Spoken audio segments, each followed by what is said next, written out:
വിജയ് ഇഷ്ടപ്പെടാത്ത മലയാളീസ് ഇല്ല. സ്വന്തം അച്ഛൻ്റെ സിനിമയിലാണ് വിജയ് ആദ്യമായിട്ട് അഭിനയിച്ചു തുടങ്ങിയത്. അന്നത്തെ അദ്ദേഹത്തിന് അഭിനയത്തെയും പുച്ഛിച്ചിരുന്നു.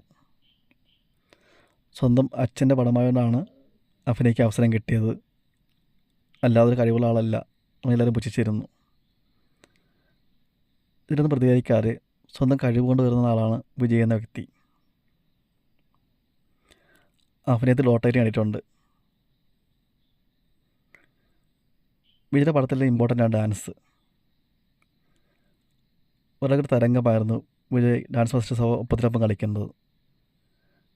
ലോറൻസുമായിട്ടും പ്രഫുദയൊക്കെ ആയിട്ടും ഒപ്പത്തിനൊപ്പം കളിക്കുന്നത് ഇവർ ഞെട്ടിച്ചിട്ടുണ്ട്. ഇന്നലെ വിജയ്ക്ക് 50 വയസ്സായി. ഇനിയും ഒരുപാട് നല്ല കഥാപാത്രങ്ങളും സിനിമകളും ഇറങ്ങാനുണ്ട്. Happy birthday Vijay.